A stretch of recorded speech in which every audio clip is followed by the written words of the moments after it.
When it comes to product updates, Volvo does things a little differently than the competition. Rather than bottling up the changes and releasing them every 3 to 4 years, Volvo tends to make fairly significant changes year on year. Sometimes it's styling, inside or outside, and sometimes it happens to be a complete drivetrain replacement, like we find in the middle of the 2022 model year. That is a little bit confusing. So for 2022, there's going to be an XC90 like this one right here on the lot with 455 horsepower, a plug, 36 miles of electric range, and 26 miles per gallon after the battery is exhausted. But there will also be the previous generation plug-in hybrid system, also sold as a 2022 model year XC90 with about 50% less range and about 50 horsepower less power. If that's not confusing enough already, don't worry, 2023 is going to bring some additional changes to the XC90. On the inside, it's finally going to be getting the Android-based operating system for the infotainment system, a new LCD instrument cluster, and a few subtle tweaks here and there likely on the inside and on the trim's option list.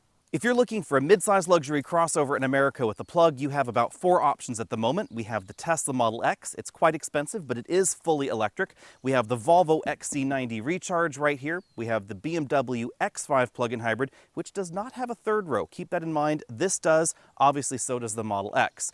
If you want a third row and a plug, but you don't want a full battery electric vehicle, your only other option is the Lincoln Aviator. And I have to say that in this mix, I think the XC90 is the best looking. I think this design has really aged incredibly well. Let me know what you think about that down there in the comment section. It's fortunate that the XC90's design has aged so well because it looks like later this year when Volvo introduces an all-new 3-row luxury crossover that it's not actually going to replace this XC90.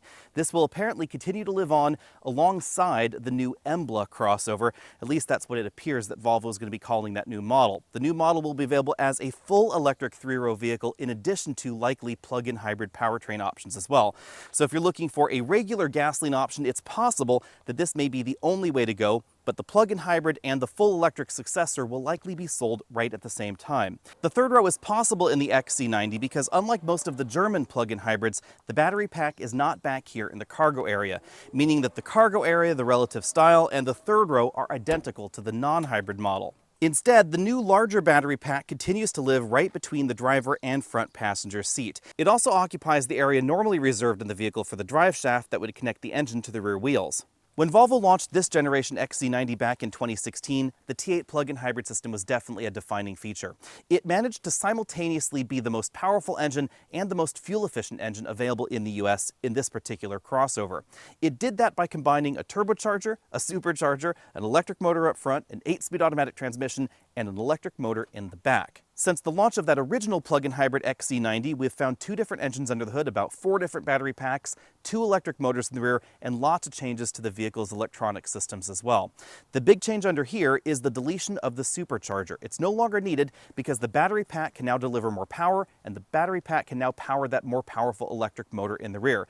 That does the same sort of function as the supercharger did when this model launched. The supercharger was there to give you massive amounts of low-end torque to really help get this vehicle off the line. The XC90 plug-in hybrid does weigh over 5,000 pounds, and we have a 2-liter 4-cylinder engine under here, so that low-end torque is important. But we don't need it from the engine anymore because we now have it from the motor in the back. The more powerful motor and the bigger battery pack not only combine to give this more electric range, up to 36 miles of electric range, but also electric range under a broader range of driving conditions. Those conditions now include higher speeds and steeper inclines, so if you live in a state with high speed limits or steep mountain passes, you can stay in EV mode in the new XC90. Just over 150 horsepower may not sound like a lot, but it does have over 220 pound-feet of torque on the rear axle, and then if more is needed, this engine is just a quick start away. Since most of you are familiar with this interior, I'll try and make this a little bit shorter. We don't have all the same updated controls that we find in some Volvos, so no touch slider for the sunroof controls. We still have this large panoramic sunroof, however. The driver and front passenger get height-adjustable shoulder belts, fixed in-place headrests. This particular model has the suede headliner and leather sun visors. As we've come to expect from Volvo lately, there are lots of elegant touches in here, like the little Swedish flag on the seat back. These seats are heated, ventilated, and they massage. We have an extending thigh cushion right there in the front area. Lots of attention to detail on the doors, lots of stitched materials, real wood trim here on the door. As we see in other Volvos versus the Germans, there's a little bit less configurability in this interior, but we do have some interesting options like a wool upholstery choice. Up there at the top of the dash, we see the Bowers & Wilkins sound system, system. One big change here, or twist here, I guess you'd say, is that we do not have the new Google infotainment system in the 2022, I suppose, and a half model year vehicle, although Volvo is not calling this, importantly, a 2022 and a half. This still uses the older infotainment system, which I think looks more attractive and still has Apple CarPlay. It's not going to be as functional as the 2023 vehicle that's going to get the Android-based operating system in there, so keep that in mind if you're debating waiting. Down here we have more wood trim, the button bank there for the infotainment system, also a button to open that glove compartment over there on that side, some storage here in the middle. There's a Qi wireless charging mat right there under my smartphone, small amount of storage there. Crystal shifter, this is the double tap variety, so we pull it back twice for drive, pull it once more for the B mode. It's not indicated there, but it is on the instrument cluster. That gives you one pedal driving. Here's the engine start stop toggle, the electric parking brake, auto brake hold there, and a fairly small center console here because this does have that big battery pack positioned right there, and it has 4-zone climate control. You'll see the controls right back here. If you're waiting for the 2023 model year vehicle, the Google infotainment system will be bundled with an updated LCD instrument cluster. You can see this is still the older design, although again, I think I prefer the design of this versus the new one that we find in the updated XC60. If you want to know essentially what the changes will be, take a look at that XC60 recharge video on the channel that has the updated LCD cluster and the updated infotainment system. One thing worth noting, at this point in time, we haven't heard any updates about actual CarPlay availability. Moving out to the steering wheel, this has a two-tone design in the leather. You can see that it's wrapped right there. One thing I really like is Volvo's attention to detail here. You can see that on this outer rim, there's only one seam right down there at the bottom, and then on the inner rim, there are just two seams right there. So Volvo really has a nice attention to detail as far as the feel of the wheel. No paddles on the back. I would love to see paddle shifters at some point on a plug-in hybrid vehicle, even if they were just regen paddles. Over here, we have the controls for the adaptive cruise control system, and then over here we have controls for that multifunction LCD cluster. This also functions as track forward, backward, and volume up down. As you'd expect out of a safety-obsessed brand, we have an integrated child seat available in this middle section right here, and the middle section can slide forward and backward, so that way your child, whether they're in a child seat or on the booster, can be a little bit closer to the action, but still in a safe place. We also have a fold-down armrest right there with two cup holders in the middle if you'd rather use it that way, and you can fold down this center section independently for those longer cargo items. The third row isn't the largest in the segment, but it's fairly comfortable for a 6-foot-tall adult, as long as you keep your head upright. If you want to put it back to the headrest, then you are going to be bopping this section of the ceiling. As far as legroom goes, you're probably not going to fit back here with the second row seats all the way back, but in a position where you could very easily be in the front seat at 6 feet tall and in the second row at 6 feet tall, you could still squish back here in the third row. Thankfully, third row passengers still get air vents in the back, but you can see that this is really designed for cargo as well. This is where the cargo roller cover would go. Lots of hard plastics back here, including this armrest with a little cup holder and storage area. The third row is a little tight because Volvo still wanted the cargo area to be practical. You can fit some 24-inch roller bags back here, but obviously not luggage for 6 or 7 and a weekend away. Back here we have the controls to raise or lower the rear air suspension to make loading or unloading the vehicle a little bit easier. Under the load floor, we have a little bit of additional storage space. You can put your EVSE. It comes with a dual voltage EVSE, which is a nice touch.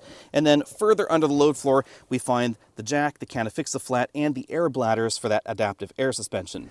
Let's start out by getting the XC90 out on the road. Now, the first thing you should know is that when you start the plug-in hybrid version, even with this much bigger battery pack and the more capable EV drive mode, it's always going to start in hybrid mode, not pure mode. Hybrid mode is identified by that little hybrid icon right over there where the tachometer would normally go. And if you want to change the drive mode, you have to go over here to the infotainment system, swipe to the other side, hit the drive modes button, and then select the drive mode here, because there is no longer a drive mode toggle in the center console. The drive modes are fairly self-explanatory. I'll keep clicking the option because that does time out rather rapidly.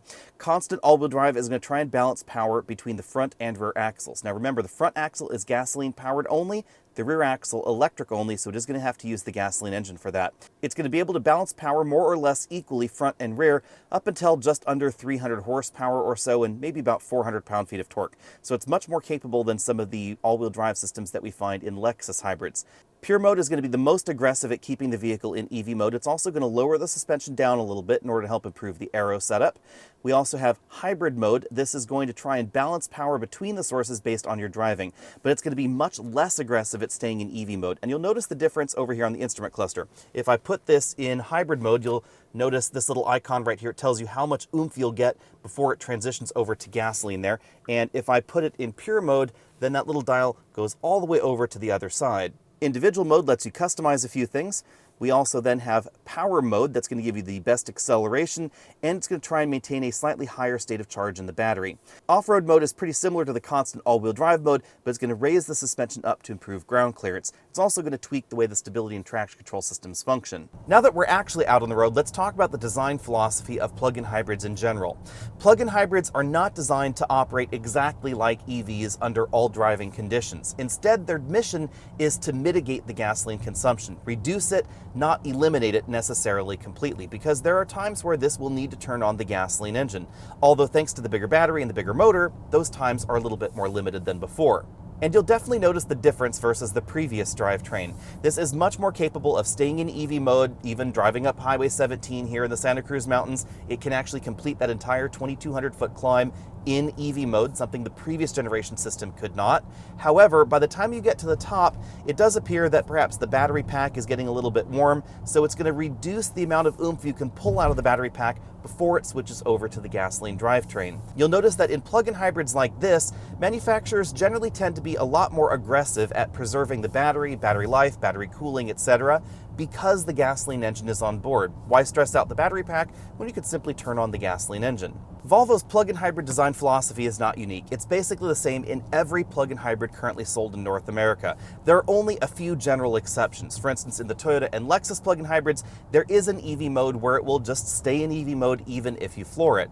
Now, the problem with that mode, of course, is that it's going to be really slow 0 to 60. In this model, in hybrid mode, if the gasoline engine was already running, I went 0 to 60 in 4.7 seconds. If you put it in the power mode, it's going to basically keep the engine on in order to make sure you get the best acceleration time. That is significantly faster than the previous generation of this drivetrain, which was just over 5 seconds 0 to 60. It's also significantly faster than the BMW X5 plug-in hybrid, and interestingly, also faster than the Aviator plug-in hybrid, even though that system claims to have a bit more power. Now, if the XC90 is in pure mode and you want to stay in pure mode, then the 0 to 60 time really drags out. It's about 10 seconds 0 to 60, but it will do it in EV mode as long as you're careful with your right foot. If you push too aggressively, there is that coaching reminder right there in the instrument cluster, then it's going to turn on the gasoline engine, get you that acceleration, and then eventually turn off the gasoline engine in order to then give you the best fuel economy. Remember that the XC90 is approximately 5,000 pounds, so both of those numbers are actually pretty impressive.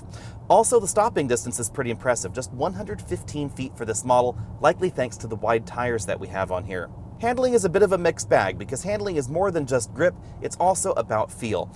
And the XC90's feel is honestly a little peculiar. Thanks to the wide tires and the double wishbone suspension, grip is excellent, as is feel as long as you're talking about 1/3 to half throttle. This is an awful lot of fun to throw around because the weight balance is definitely better than in the regular XC90.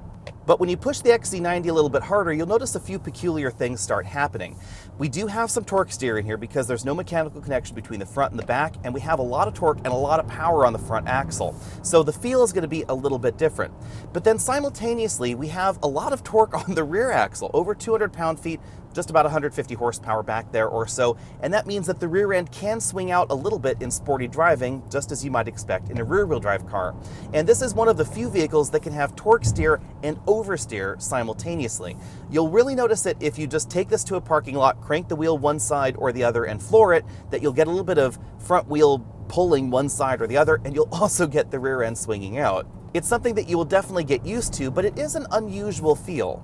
Volvo gives you a little bit of control over the throttle lift-off regen. I can either be in D mode or I can be in B mode. That is their more aggressive regen mode, and it is going to feel substantially similar to one-pedal drive mode in a full EV. Out on a rougher road surface like the gravel road that I'm on here, the air suspension does a good job soaking up the bumps, but this is not going to feel like a Range Rover with an air suspension or a Jeep Grand Cherokee with an air suspension. This is always going to feel a little bit more Germanic, to be perfectly honest. The suspension is tuned towards the slightly firmer side of things, but it's still a bit more relaxed than the XC60. In terms of the ride score, I'm going to give this a B+ because there are times, especially on broken pavement or really rough surfaces, where this can come across as a little bit less polished than, for instance, a Range Rover or a BMW. Before we move on, I should talk about cabin noise. I measured 71 decibels in here at 50 miles an hour, so you will find a quieter ride in the GLE or the BMW X5. It's obvious that over the years, Volvo has continually refined their plug-in hybrid system. Transitions from gasoline operation to electric operation and back are certainly smoother than they were before, and you'll really notice the difference in the pure mode that this can stay in EV mode longer. In fact, I was actually able to complete my regular daily commute from San Jose up here to the Santa Cruz Mountains on EV only. That journey is 29 miles one way, and it involves going over a 2,000-foot mountain pass. According to the numbers, this has 36 miles of range, and I got home with just 2 miles of range left. That's a very impressive showing, to be honest, because generally speaking, climbing over that mountain pass usually consumes electricity an awful lot faster, and most plug-in hybrids with around 30 to 35 miles of range cannot make it on a complete battery. The previous plug-in hybrid system really only got a few hundred feet in elevation into that climb before it turned on the gasoline engine, and this was able to stay in electric mode the entire time. That means that with this XC90, I could actually drop my gasoline consumption on a daily basis down to zero if I was able to plug it in at home and plug it in at the office. There are a few three-row vehicles out there that will get better fuel economy when operating as a hybrid, but there aren't too many of them, and none of them are direct competitors to the XC90. So when it comes to the fuel economy score, I absolutely have to give this an A+. The range is excellent, it does really well in electric-only drive mode, and when operating as a regular hybrid, the fuel economy is fairly impressive. And in case you're wondering, yes, even operating as a regular hybrid, you have access to 455 horsepower because it's always going to reserve a portion of this battery pack to operate like a regular hybrid. If you're looking for a three-row plug-in hybrid because you're not quite ready to go cold turkey on gasoline, the XC90 is absolutely my top pick in America right now. I would pick this over the Chrysler Pacifica plug-in hybrid if I could afford it, and of course, if I didn't need quite as much cargo area in the back. I would also choose it over the Lincoln Aviator and the BMW X5, keeping in mind that the X5 is not a three-row plug-in hybrid in the United States. If you're interested in why this is my top pick and exactly how it stacks up against its direct competitors, then hang on for part 2 of this video. You'll find that on the end screen on the link on the lower right side of the screen. So go ahead and click that button once you see the end screen of this video, and it'll transport you over there. Going forward, pricing and comparisons are always going to be in that separate video, and you'll have to access it through that link.